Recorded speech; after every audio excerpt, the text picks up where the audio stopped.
10 sign language etiquettes. Hi there, it's your girl Ifeyinwa. Welcome back to Etiquette Unplugged. Today I'll be talking to you about something that a lot of us do not really think about, and that is sign language etiquette. Yes, you heard that right. Sign language etiquette.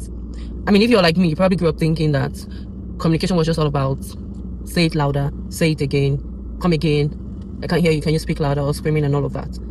But for millions of people around the world, their communication depends solely on sign language. That is the only form of communication they know. Some were born into it and some learnt it along the way due to circumstances, right? And now, as an individual, sometimes you might come across someone who the only way or form of communicating with them is through the sign language.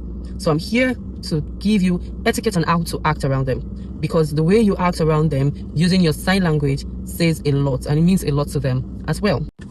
So the first thing I'm going to talk to you about today is maintaining eye contact. So you see, eye contact is very important in sign language. That is optimum. It's very important in sign language. It's when you're talking to someone, when you're signing to a deaf person, keeping eye contact with them is paramount, because it's like, it shows respect, it shows that you are actually listening, and you make them feel comfortable.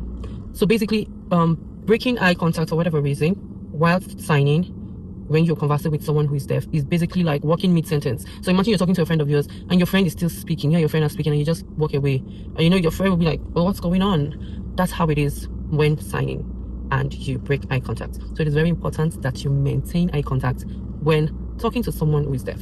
It's, you know how it is rude when you walk away? That's exactly how it's rude when you break eye contact. Number 2, do not scream while talking to someone who is deaf. It's pointless, right? I mean, why are you screaming and shouting while interacting with a deaf person? It makes no sense, okay? So if you want to get the attention of someone who's deaf, don't think by opening your mouth wide and screaming you get your attention. Definitely not.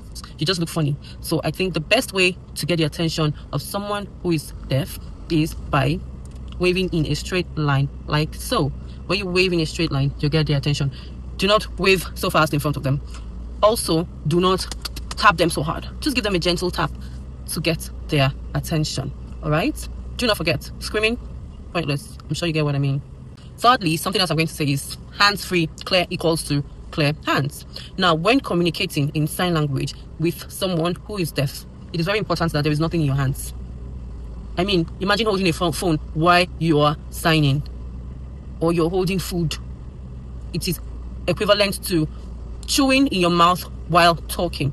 Imagine you're having a conversation with someone and the person is chewing and explaining to you. That is a bit distracting. You're literally going to say, you know what, just when you're done with your food, let's have this conversation. That's exactly how it is when signing.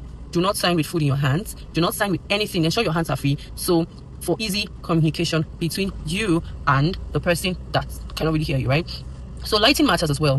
When you're communicating with someone that is deaf and you need to sign, it is very important that you are in a bright place, in a place where there is light. If it is in the night, please go to a place where there is light. Don't be standing in the dark and letting the person guess what you're saying, or straining their eyes and stressing themselves to understand or to see the next move or the next thing you're doing. Do you get me? So please ensure that you are in a bright place, or a place bright enough where they can see your hands and understand every single thing that you are saying or that you are signing with your hands. So light is very important, because remember, what they see is what they understand. Now also, respect the interpreter. When you're trying to communicate with someone who is deaf and you cannot sign and there is an interpreter, do not stand in front of the interpreter to say whatever it is you need to say. No, please just talk to the person that you intend to have a conversation with and let the interpreter do their job. Talking in front of the interpreter can be distracting to that interpreter. Just say your words. Just converse freely. We see how maybe politicians are talking about something and there's an interpreter in the corner. Doesn't even need to be in front of the politician speaking. They're just in the corner interpreting to the general public so that they are carried along. So please, when next you're signing and when next you're having a conversation and there is an interpreter, do not speak in front of the interpreter. So ensure the interpreter is looking at every lip movement. It's not necessary. Just say everything that you need to say. The interpreter is going to interpret accordingly. All right.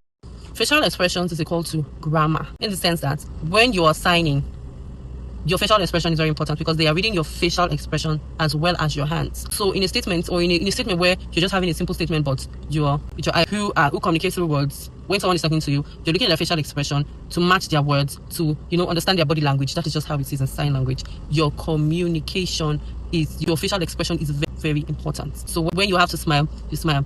Don't just go laughing hysterically and make it seem like you're making a mockery of the language. Do you understand? So that is totally unacceptable. So when signing, know when to chip in a smile, know when to chip in a laughter, and know when to, you know, work with your facial expression. Something else I'm going to talk about is no fake signing. My goodness, this is not even something I'm supposed to be talking about. Like, this should be very obvious, but I know that a lot of people will still do something because, I mean, we're humans, right? So there is no, to me, because you want to be funny. No, that's not right. If you cannot sign, get an interpreter. Okay, if you cannot sign, get an interpreter. Please do not fake sign. Do not fake sign and laugh. That's just that's a no, please. That's you making a mockery. That's you being funny. That's you acting funny, and that is so not nice. In a group setting, now this is a group etiquette. In a group setting, you have someone who is deaf. Please include everyone. If you're having a conversation in a round table, let the person who cannot hear, let the deaf person be in the middle. They should be able to see everyone. They should be able to interact and look at everyone. Don't just put them in the corner so this person can't really hear. Let's just put them in one corner and be signing to them in one corner. No, let them feel inclusive when they're in a group. Let them feel included in that conversation, whichever way. It is very important that you include them in the meeting. Put them in the middle. Put them in the middle of the group. Put them in the middle of the table. Let them be in between. Let them interact with other people whichever way they can. Okay. And we're going to talk about now tech etiquette. Everybody is tech savvy online always. Now when you're doing videos as maybe a content creator, you're doing a video, do not sideline the whole deaf community. Let there be captions in your videos so they can read. Sometimes people are telling stories that are very interesting. Let the person who is deaf also enjoy your story time. Also, do not assume. When interacting with a deaf person, do not assume.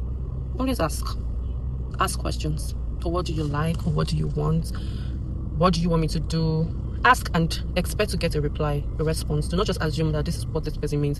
If they say something that you do not understand, maybe while you're having a conversation, do not just assume that you know the meaning of this thing. This is what this thing means. No, try to get the answer. If you don't know it, get someone who can interpret, who knows it. There are different forms of communication, like I said in the beginning. This is one of them.